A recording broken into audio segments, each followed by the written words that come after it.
C32 Apa kakak yakin?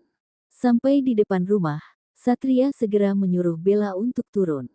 Bella, teriak Satria, saat wanita ini ingin mencium pipi Satria. Oke gue turun, besok lo jemput gue, kalau enggak, jangan harap gue akan datang ke rumah sakit. Iya. Setelah Bella turun, Satria segera memutarkan arah mobilnya dan kembali ke kantor. Wah, ada kemajuan kak, seru Sandrina yang baru saja keluar dari dalam rumahnya. Iya dong, mau aja dibongin. Kakak yakin mereka akan tertipu. Yakin. Bella mengajak Sandrina untuk masuk dan ingin berbagi barang berbelanjanya dengan sang adik. Di sepanjang jalan, Satria terus menatap layar ponselnya yang belum mendapatkan kabar dari Azizah. Karena merasa cemas dan khawatir, Satria pun menepi mobilnya segera. Satria langsung menghubungi Azizah. Awalnya panggilan Satria tidak terhubung, dan panggilan kedua baru saja terhubung. Assalamualaikum Mas. Waalaikumsalam, sayang, bagaimana kabarmu? Apa kamu sudah sampai? Kabarku baik, baik saja Mas, sebentar lagi aku sampai. Aku merindukanmu, kapan kamu kembali? Mas, kita baru saja berpisah 5 jam yang lalu, dan Mas sudah bahas soal rindu. Sayang, ini sudah 5 jam, bahkan aku tidak dapat menahan walaupun hanya 1 detik. Gombal, sayang, cepatlah kembali. Kalau ibu sudah membaik, aku akan segera kembali Mas. Aku menunggumu sayang, assalamualaikum. Waalaikumsalam. Panggilan pun terputus, Satria menyimpan kembali ponselnya, Satria melirik jam di tangannya. Masih ada waktu beberapa sebelum meeting, ia segera menggunakan waktu itu, untuk mengingat sang istri. Tit, tit, suara klakson mobil mengagetkan Satria. Pria ini sudah tidur 2 jam lebih di dalam mobil, dengan mimpi indahnya bersama sang istri. Maaf, silahkan lewat, ucap Satria, menurunkan kaca mobilnya. Waktu untuk meeting tinggal 20 menit lagi. Satria segera menancap gas mobil kembali, agar segera tiba di kantor. Asteris. Setelah meeting selesai, Satria duduk di kursi kerjanya, sembari mengingat tentang Azizah. Dari awal dia menikahi Azizah, hingga sampai sekarang, Satria belum bisa menyatukan Astuti dengan istrinya. Itulah salah satu keinginan Satria, dia ingin Astuti dan Azizah akur. Tok, tok, tok. Masuk, ceklek. Pak, ini dokumen yang Bapak minta tadi, aku sudah membawanya kemari. Letakkan di atas meja, dan kamu sudah boleh pulang. Permisi Pak. Satria mengangguk. Anita segera pergi meninggalkan ruangan Satria. Setelah memeriksa dokumen yang diberikan Anita, Satria pun bangkit dari tempat duduknya, berencana untuk pulang. Bukan pulang ke rumah, Satria memilih pergi ke rumah Aldo dan Bara. Satria ingin menemui 2 sahabatnya itu. Sudah sampai di depan rumah Aldo, bahkan Satria ragu untuk turun dari dalam mobil. Tok, tok, tok. Seseorang mengetuk kaca mobil Satria, dan orang itu adalah Mela, ibu dari Bara. Satria segera turun dari mobil. Satria, kenapa tidak masuk? Tanya Mela, saat pria itu turun dari dalam mobil. Sepertinya tidak enak kalau mengganggu malam-malam, aku hanya terlalu sepi di rumah, jadi datang kemari untuk menemui Aldo dan Bara. Ungkap Satria. Ayo masuk. Sepertinya mereka sedang menungguku untuk makan malam, kita bisa makan sama. Terima kasih Tante. Mela membawa Satria masuk ke dalam rumah. Benar saja Aldo dan Bara sedang berada di meja makan, menunggu Mela. Oh, Satria. Aldo segera bangkit dari tempat duduknya. Dengan piyama motif animal membuat Satria menahan tawanya. Apalagi saat melihat piyama yang dipakai oleh Bara, itu sama dengan milik Aldo. Apa yang kau ketawakan? Tanya Aldo geram. Tidak, itu imut. Sembari menunjuk ke arah piyama yang dikenakan Aldo. Begitulah mereka kalau di rumah, anak kembar yang tak terpisahkan, ujar Mela. Mereka duduk di meja makan sama, di sana juga ada Andara. Tidak heran lagi Tante. Bahkan mereka pernah membuat teman mereka di Bali salah paham saat melihat mereka berada dalam satu kamar. Oh ya, Enggak heran sih, sampai saat ini mereka belum memiliki pasangan. Tante curiga mereka enggak normal. Ma, teriak Aldo dan Bara secara bersamaan. Satria ikut tersenyum, betapa bahagianya keluarga ini, dan selalu ada candaan. Berbeda dengan keluarga Satria, setiap di meja makan selalu berdebat soal Azizah dan pernikahannya itu. Satria, apa kamu baik-baik saja? Tanya Andara, saat melihat raut wajah Satria yang begitu tertekan. Satria baik-baik saja Om. Ayo makan, kita bisa berbicara setelah makan, ujar Mela. Lalu mereka semua melanjutkan makan malam bersama. Seperti biasa, di kantor Aldo adalah direkturnya, dan Bara tentu bawahan dia, namun, di rumah mereka berdua seperti saudara kembar yang tak terpisahkan, apalagi memperebutkan ayam goreng seperti anak kecil, itu bisa membuat orang tertawa melihat tingkah mereka dalam mood lucunya.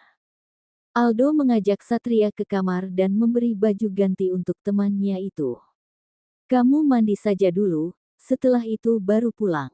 Kamu mengusirku. Satria mengerutkan dahinya. Bukan begitu, ya sudah kamu enggak usah pulang nginap di sini saja. Katakan pada mamamu aku ingin berbicara dengan Tante Mela.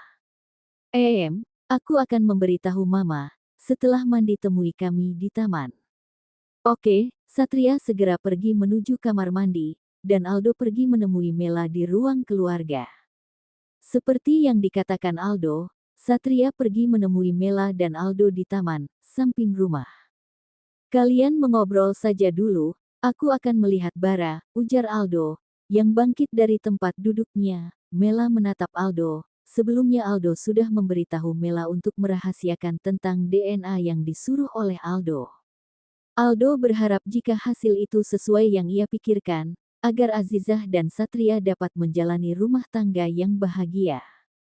Ada apa Satria? Katakan. Tapi sebelumnya Tante mau bilang, Tante cukup prihatin dengan keadaan mamamu. Terima kasih Tante, besok adalah hari di mana Mama dioperasi, aku ingin Tante mencari tahu, siapa pendonornya. Bukankah, kamu sudah tahu pendonor mamamu? Iya, tapi aku ragu Tante. Aku ragu jika itu hanyalah siasat Bella saja, karena, aku yakin dia pasti memanfaatkan orang lain, yang menutupi data pribadi pasien pendonor. Ungkap Satria. Ragu bagaimana? Bukankah, kamu yang menemani dia untuk bertemu dengan dokter? Benar Tante, tapi dia tidak mengisi data-datanya di pasien pendonor, bahkan dokter melarang dia untuk berpergian selama beberapa hari. Satu lagi, dia tidak pergi memeriksa kondisi kesehatan tubuhnya. Apa itu masih bisa dibilang aku tidak perlu ragu atau curiga? Mela menghela nafasnya. Apa yang dikatakan Satria masuk akal. Jadi, apa yang kamu mau dari Tante? Aku ingin Tante memeriksa data pasien yang mendonor untuk Mama besok. Tapi itu bisa melanggar aturan rumah sakit, karena kami tidak dapat membocorkan identitas pasien tanpa persetujuan pasien itu sendiri. Ujar Tante Mela. Aku mohon Tante, ini semua demi kebaikan aku juga, karena Tante pasti mengerti, jika benar Bella pendonornya, selamanya aku akan diperalat oleh Mama dan Bella. Tante akan berusaha, tapi Tante tidak bisa berjanji, jika punya kesempatan Tante akan mencari tahunya besok, dan segera memberitahu kamu. Terima kasih banyak Tante, aku bisa menjaga rahasianya, tukas Satria, dan bangkit dari duduknya. Loh, kamu sudah mau pergi? Tanya Aldo, yang datang kembali ke taman. Aku mau pulang, biar tidur di rumah saja. Kenapa enggak nginap di sini saja? Ini sudah larut malam, sahut Mela, yang ikut berdiri. Tidak apa-apa Tante, aku laki-laki, jadi enggak apa-apa pulang larut malam. Kalau begitu hati-hati di jalan, kabarin aku kalau sudah sampai rumah. Oke bro, aku pamit dulu, Tan, aku pulang dulu. Hati-hati. Satria segera berlalu ke arah mobil, sementara, Aldo mengajak mamanya untuk masuk ke dalam. Mama enggak cerita soal DNA itu, kan? Enggak, aku tidak ingin membuat dia salah paham padamu. Jadi, kapan hasilnya akan Mama berikan padaku? Setelah operasi Bu Astuti aku akan mengurusnya. Selama ini Mama sibuk, karena kita kekurangan tenaga kerja. Okelah, kalau semua sudah selesai, segera beritahu aku, karena aku sudah enggak sabar ingin mengetahui hasilnya. Iya, mereka segera masuk ke dalam rumah. Asteris asteris asteris. Keesokan paginya, Satria sudah berpakaian dengan begitu rapi, karena ia tahu, hari ini adalah jadwal operasi ibunya. Dan Satria, mau Bibi temani ke rumah sakit. Bibi bisa bantu Nyonya nanti. Tidak perlu Bi, di rumah sakit banyak perawat, Bibi cukup di rumah saja. Bibi sendiri sudah capek dengan pekerjaan rumah, Bi aku pergi dulu. Hati-hati dan baik Bi, Satria pun pergi meninggalkan kediaman Purna. Sampai di rumah sakit, semua perawat ataupun dokter yang menangani kasus Astuti sudah berkumpul di depan ruangan Astuti. Tuan muda, untung saja Anda datang, ini Nona Bella belum tiba ke rumah sakit. Dia belum sampai. Belum Tuan. Kalau begitu aku akan menjemputnya. Baik Tuan, kami akan menyiapkan ruangan operasi, dan membawa pasien ke ruangan operasi. Baik, di saat Satria mau berbalik dan pergi, Bella pun tiba. Maaf aku telat, ujar Bella yang ditemani Sandrina. Pandangan Satria tidak biasa melihat wanita yang menjebak sang istri. Tante Mela pun baru juga sampai, dan ia melihat Satria, keduanya saling memberi kode satu sama lain. Nona Bella ikut kami. Baik dok, sementara Bella mengikuti dokter itu, Satria segera mengeluarkan ponsel miliknya, ia ingin menghubungi Azizah. Tut, tut, panggilan tidak terhubung, nomor Azizah tidak aktif, tentu saja itu membuat Satria cemas dan khawatir dengan kondisi istrinya. Sayang, kamu di mana? Gumam Satria. Satria, di mana Azizah? Suara itu mengejutkan Satria, ternyata Adi yang baru saja keluar dari ruangan Astuti. Azizah sudah pulang ke desanya Pak, ibunya sakit, jadi dia meminta izin untuk menjenguk sang ibu. Kamu tidak keberatan? Tidak, karena aku tahu, kalaupun dia ke sini, Mama enggak akan mau bertemu dengan Azizah, jadi biarkan Azizah merawat ibunya dulu. Ayo kita tunggu di sana. Baik Pak, semoga saja Bella dan Mamamu baik-baik saja. Iya Pak, 1 jam berlalu. Operasi ini membutuhkan waktu kurang lebih 3 atau sampai 5 jam. Mereka sudah menunggu selama 1 jam di depan ruangan operasi, tapi belum ada tanda-tanda kalau operasi itu akan selesai. Di luar ruangan operasi baik Adi atau Satria terlihat begitu cemas. Terlebih lagi, Satria belum mengetahui keadaan sang istri, karena sejak tadi pagi ponsel Azizah mati. Di dalam ruangan operasi, suasana begitu tegang. Berbagai macam suara mulai terdengar, ada 2 orang yang sedang berbaring lemah tanpa sadar di atas ranjang pasien. Dokter sedang berjuang untuk melakukan operasi dengan baik, begitu juga dengan pasien yang sedang berjuang agar keduanya dapat selamat dan membuka mata secara bersama dan melewati masa yang kritis ini. Dok, denyut nadi pasien pendonor melemah. Berikan oksigen yang cukup, serta awasi terus detak jantungnya. Baik dok, 3 jam telah berlalu, semuanya terlihat baik-baik saja sekarang. Meskipun pasien pendonor melemah, dokter sudah berusaha semaksimal mungkin untuk menyelamatkan keduanya. Di luar ruangan operasi, Satria mencari sosok Sandrina. Ia tahu anak itu pasti cemas menunggu kakaknya di luar ruangan, tapi Satria tidak menemukan adanya Sandrina di sana. Satria, panggil seseorang pria itu segera menoleh.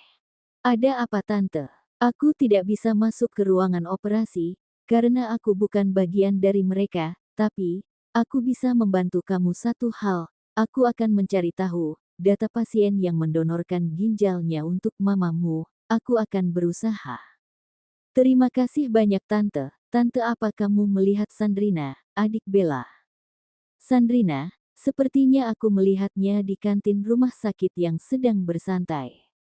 Baiklah tante, jika tante sudah mendapatkan data itu, mohon segera beritahu aku tante, dan terima kasih banyak atas bantuan tante.